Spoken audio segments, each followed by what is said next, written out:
Boa noite a todos, sejam bem-vindos a mais este Evangelho no Lar. Agradecemos a presença, informamos que a nossa sessão está sendo gravada para posterior postagem no nosso canal do YouTube. E antes da prece inicial, convido a todos a acompanhar a leitura do livro Agenda Cristã.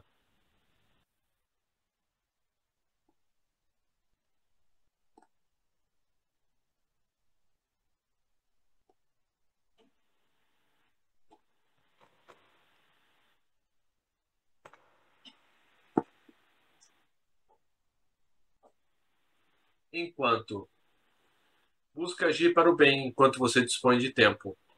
É perigoso guardar uma cabeça cheia de sonhos com as mãos desocupadas. Acenda sua lâmpada enquanto há claridade em torno de seus passos. Viajor algum fugirá às surpresas da noite. Ajude o próximo enquanto as possibilidades permanecem de seu lado. Chegará um momento em que você não prescindirá do auxílio dele. Utilize o corpo físico para recolher as bênçãos da vida mais alta, enquanto suas peças se ajustam harmoniosamente. O vaso que reteve essências sublimes ainda espalha perfume, depois de abandonado. Dê suas lições sensatamente na escola da vida, enquanto o livro das provas repousa em suas mãos. Aprender é uma bênção e há milhares de irmãos não longe de você, aguardando uma bolsa de estudos na reencarnação. Acerte suas contas com o vizinho, enquanto a hora é favorável. Amanhã todos os quadros podem seguir transformados. Ninguém deve ser o profeta da morte nem imitar a coruja agorenta. Mas enquanto você guardar a oportunidade de amealhar recursos superiores para a vida espiritual, aumente os seus valores próprios. Organize tesouros da alma. Convicto de sua viagem para outro gênero de existência é inevitável. Prece inicial, Rubão. Nosso Pai, na terra e no céu, sagrado é teu nome. Seja feita a tua vontade conosco como no espaço. Dai-nos do teu pão suficiente para o dia. Em tua compaixão, perdoai-nos e alargai-nos nossos corações, para que perdoemos uns aos outros. Guia-nos para ti, Senhor, e dá-nos tuas mãos em nossas trevas, pois teu é o reino e em ti estão o nosso poder e realização. Amém. Rogamos ao Senhor Deus Todo-Poderoso enviar-nos bons espíritos para nos assistirem, afastar aqueles que possam induzir-nos ao erro e dar-nos a luz necessária para distinguirmos a verdade da impostura. Afastai também os espíritos malfazejos, encarnados ou desencarnados, que poderiam tentar lançar a desunião entre nós e, com isso, desviar-nos da caridade e do amor ao próximo. Se alguns procurarem penetrar neste recinto, fazei que não encontrem acesso em nossos corações. Bons espíritos, que vos dignais vir instruir-nos, tornai-nos dóceis aos vossos conselhos, afastai-nos de todo pensamento egoísta, de orgulho, de inveja e de ciúmes. Inspira-nos a indulgência e a benevolência para com os nossos semelhantes presentes ou ausentes, amigos ou inimigos. Fazei, enfim, que pelos sentimentos que nos animarem, possamos reconhecer a vossa salutar influência. Dai aos médiuns que encarregardes de nos transmitir os vossos ensinamentos a consciência da santidade do mandato que lhes é confiado e da gravidade do ato que vão praticar, a fim de que o façam com o fervor e o recolhimento necessários.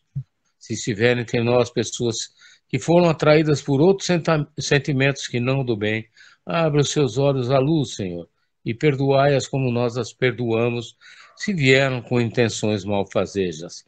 Pedimos, especialmente aos sagrados Espíritos da Luz, aos nossos guias espirituais, para nos assistirem e velarem por nós nesse ato, assim seja.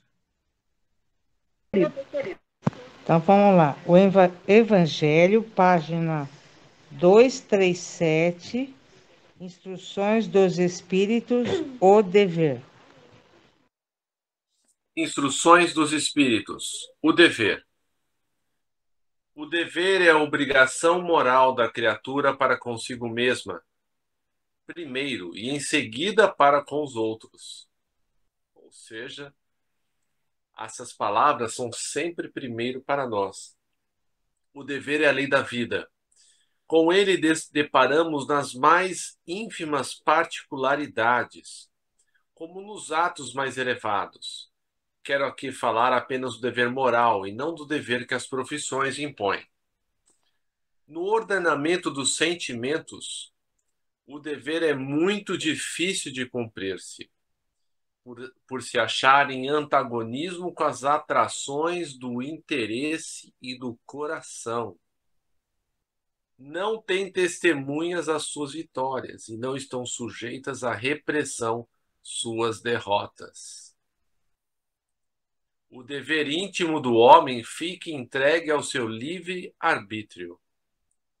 O aguilhão da consciência, guardião da probidade interior, o adverte e sustenta, mas muitas vezes mostra-se impotente diante dos sofismas da paixão, ou seja, das racionalizações de fuga. Quantas vezes, para não cumprirmos um dever, né, muitas vezes um dever que não tem testemunhas, pelo menos de encarnados, né, porque desencarnados nós estamos sempre cercados de muitos, aqueles que nos amam como aqueles que não nos perdoaram, e muitas vezes eles observam as nossas condutas, né, e pensam, tá vendo? Ele ou ela não tá tão bonzinho assim, não mudou tanto assim, porque nós carregamos as cristalizações dos nossos comportamentos.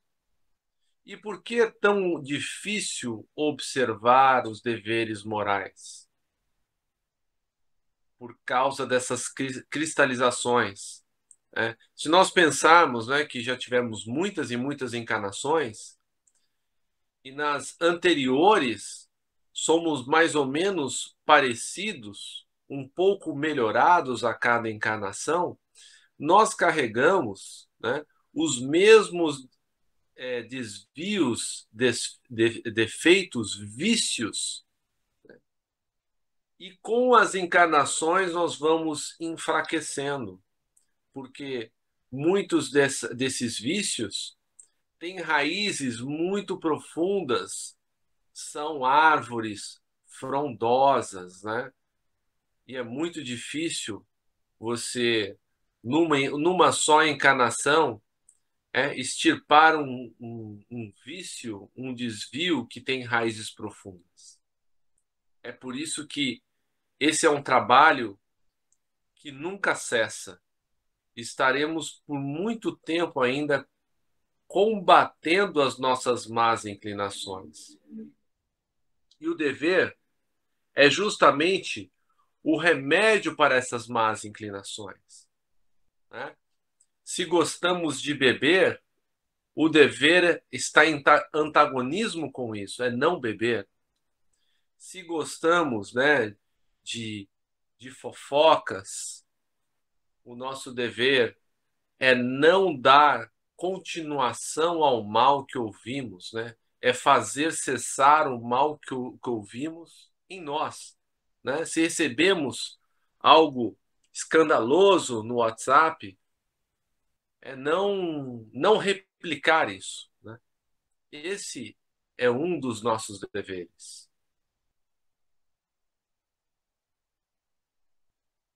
O aguilhão da consciência, guardião da probidade interior, o adverte e sustenta, mas muitas vezes mostra-se impotente diante dos sofismas da paixão. Fielmente observado, o dever do coração eleva o homem. Como determiná-lo, porém, com exatidão? Onde começa o dever? Onde termina? Eu aprendi na escola, há uns 40 anos atrás, né, que o meu direito terminava onde começava o do outro. E mesmo com, sei lá, 7, 8 anos, eu pude entender aquilo com claridade solar. Mas de entender algo a vivenciar, né, no cotidiano, essa mesma coisa, há uma distância muito grande. Olha o que diz o Evangelho. O dever principia para cada um de vós exatamente no ponto em que ameaçais a felicidade ou a tranquilidade do vosso próximo. Acaba no limite que não desejais ninguém transponha com relação a vós. Olha, se fosse para fazer uma tatuagem, eu acho que, apesar de ser um parágrafo longo, essa valeria a pena. Ou seja, quando em determinado comportamento ameaçamos a felicidade de alguém ou a tranquilidade, né? Ou seja, quando nos perguntamos se aquele determinado comportamento, se fosse contra nós, né? Se fôssemos o assunto da conversa, né? Como a gente gosta de brincar, será que eu gostaria? E veja que nessa parte a gente não consegue se enganar. Porque quando você pensa naquele comportamento que alguém praticasse contra você, você não gosta. E quando você não gosta é porque é ruim. E se é ruim para você receber, também é ruim para o outro receber. Deus criou todos os homens iguais para a dor. Pequenos ou grandes, ignorantes ou instruídos, sofrem todos pelas mesmas causas, a fim de que cada um julgue em sã consciência o mal que pode fazer. Com relação ao bem infinitamente vário nas suas expressões, não é o mesmo critério. A igualdade em face da dor é uma sublime providência de Deus, que quer que todos os seus filhos, instruídos pela experiência comum, não pratiquem o mal alegando ignorância de seus efeitos. Se há algo que nos nivela a todos, bom, primeiro a morte. A morte virá para todos nós invariavelmente. Esse eu acho que é o grande nivelador, né? Porque nos coloca no mesmo patamar de igualdade. A segunda coisa é a dor. Todos os homens, todas as mulheres sofrem. Do mais pobre ao mais rico, do mais poderoso ao mais, ao mais comum, todos nós somos colhidos pelas dores. E olha só, e essas dores são para que nós sejamos instruídos pelas experiências, né? É como você ensina um pet a não fazer xixi num lugar que não pode, né? Na minha época, muito tempo atrás, tinha que pegar e esfregar o focinho do cão ali no xixi, né? Hoje eu não sei mais, pode ter evoluído, mas quando nós colhemos algo que não gostamos, né, nós nos ressabiamos, falar, opa, isso me causa sofrimento, isso me causa dor, então eu não quero mais. O dever é o resumo prático de todas as especulações morais. É uma bravura da alma que enfrenta as angústias da luta. Essa também já é uma frase menor. Essa daí seria legal, a tatuagem, hein? A bravura da alma que enfrenta as angústias da luta. Ou seja, para que sejamos heróis em causa própria, não quer dizer que a gente não possa chorar, que a gente não possa ficar triste, que a gente até experimente desalento. Isso faz parte do nosso atual estágio de evolução. Mas o que nos torna dignos do auxílio é essa bravura da alma, de enfrentar essas angústias da luta. É austero e brando, pronto a dobrar-se às mais diversas complicações. Conserva-se inflexível diante das tentações. Olha, essa parte, pelo menos eu estou alguns anos-luz disso. Dizer que eu, né, me tornar inflexível às tentações é como dizer o seguinte, que eu vou subir tantos degraus da escada que quando eu estiver lá em cima, eu vou olhar para todas essas tentações e pensar que elas passaram, que elas não me influenciam mais. O homem que cumpre o seu dever ama a Deus mais do que as criaturas e ama as criaturas mais do que a si mesmo. É a um tempo juiz escravo em causa própria. Ele é escravo porque sabe o que precisa fazer e juiz porque a sua própria consciência avalia as suas ações.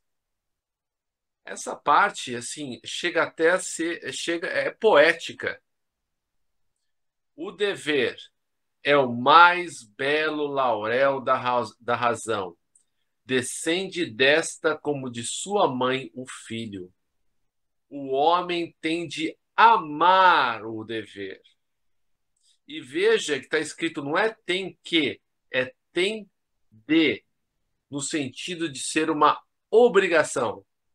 Não porque preserve de males a vida, males os quais a humanidade não pode subtrair-se, mas porque confere à alma o vigor necessário ao seu desenvolvimento. Gente, o que estamos fazendo aqui hoje? É um dever? É um dever. Mas é um dever que nós assumimos de boa vontade e de bom coração. Porque nós percebemos que existe uma felicidade em cumprir esse dever.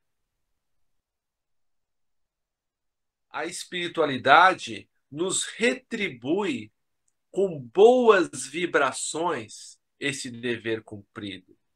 Nos sentimos bem. Podemos estar mal antes.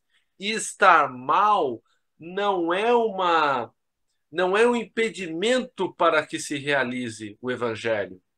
Quantas vezes, gente? Quantas vezes eu fiz alguma bobagem durante o dia e aí pensar, putz, hoje tem evangelho. Nossa, com que cara, né? Eu vou ler aquelas palavras, né? E nós sabemos, né? A nossa vida tem 1000 olhos nos olhando. Pode até ser que aqueles que nos estão próximos não saibam por onde anda o nosso coração, os nossos sentimentos. Mas os entes desencarnados, os espíritos que nos cercam, eles enxergam o que vai no nosso coração. Tanto a parte escura como a parte luminescente.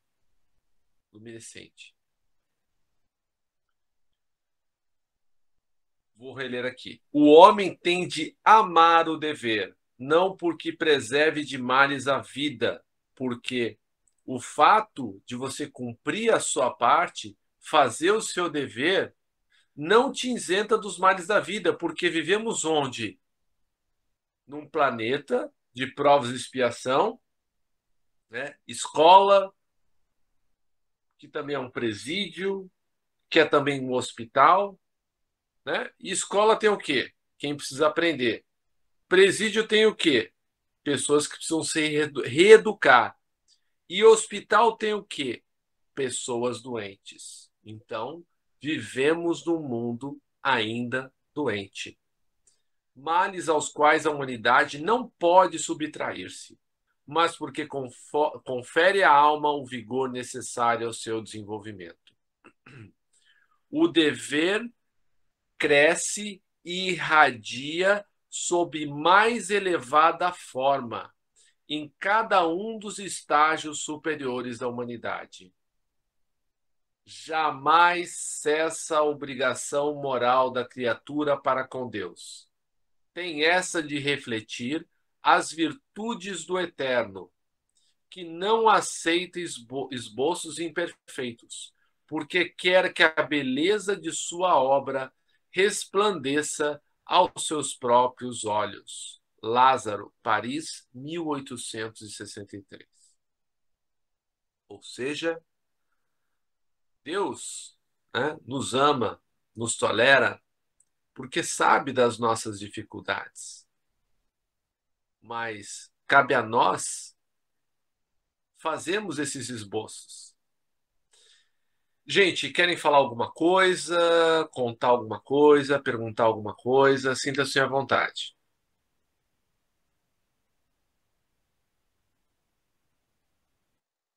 Não, não.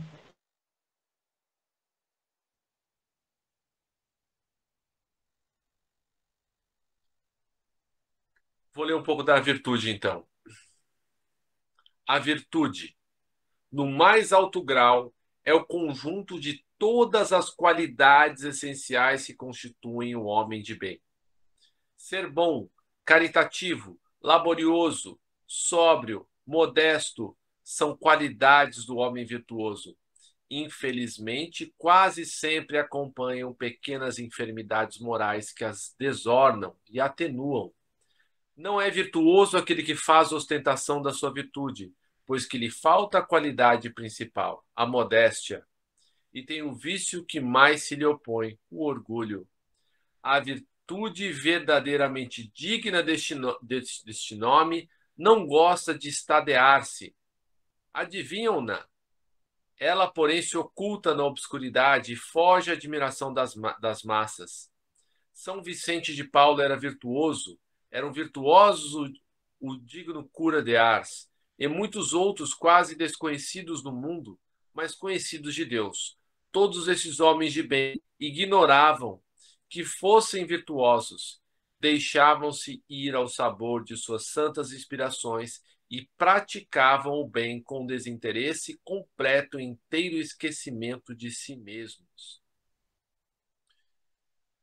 Se nós pegarmos aí, né, os grandes avatares, né, os grandes homens e mulheres, né, que viveram em nosso meio, né, Chico Xavier, né, exemplo de humildade, né, todos eles, né, ninguém se achava, já estavam muito acima de nós, mas nem por isso se achavam, né? Mais algum comentário, gente, que eu vou passar para as vibrações.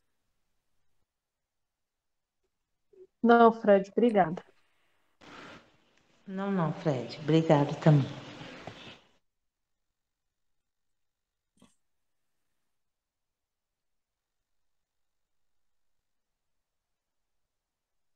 Minhas queridas, então vamos passar para as vibrações, inicialmente agradecendo pela presença da espiritualidade maior que está em nosso meio, que já está em nossas casas já há algum tempo, fazendo a limpeza, a asepsia do ambiente, trazendo aqueles irmãos que necessitam dessas palavras, tanto quanto nós. E assim, como nós recebemos muito, muito nos é cobrado. E assim, no intuito de dar um pouquinho do que recebemos, de retribuir esse pouco, vamos vibrar por todos aqueles que estão em sofrimento. Inicialmente, pelos nossos irmãos desencarnados, principalmente aqueles que saíram da vida física pela porta do suicídio. Que eles sejam envolvidos, amparados, os nossos irmãos Verena, Gabriele, Juliana, Elias, Alain, Bruno, que todos eles sejam amparados. Vibremos ainda pelos nossos irmãos encarnados que estão em sofrimento, principalmente aqueles que estão com a ideação suicida, aqueles que estão em grandes dificuldades, aqueles que, infelizmente, ainda não viram a luz no final do túnel, que é Jesus. Que todos eles sejam amparados pela espiritualidade maior. E não só eles, como seus obsessores também. Pois nós sabemos que os nossos obsessores são aqueles irmãos que magoamos, que lhes prejudicamos os interesses e que não conseguiram nos perdoar. Convidemos eles a seguirem conosco, a verificarem que não somos mais aqueles que os magoamos e prejudicamos. Que, embora os vícios, os desvios, as nossas alucinações ainda estejam presentes em nosso íntimo, existe em nós a bravura da alma para combater esses vícios, para modificar as nossas más tendências. E que isso sirva de exemplo para eles, para que, mesmo se não quiserem nos perdoar, vejam que existe um caminho além da vingança, além da desforra. Que todos eles recebam ainda mais as luzes de Jesus, pois Jesus não veio para os sãos, veio para os doentes. E todos nós, sem exceção, encarnados num planeta de provas e expiações, temos as nossas doenças da alma. E que agora, cada um de nós possa vibrar para as pessoas que lhe vêm ao pensamento neste momento.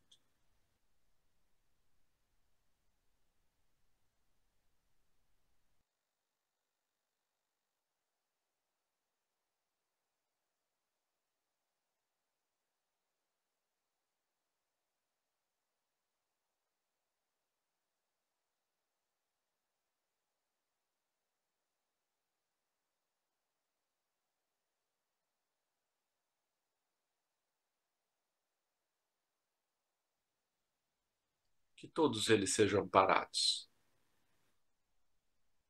Que possa haver intercessão por todos eles.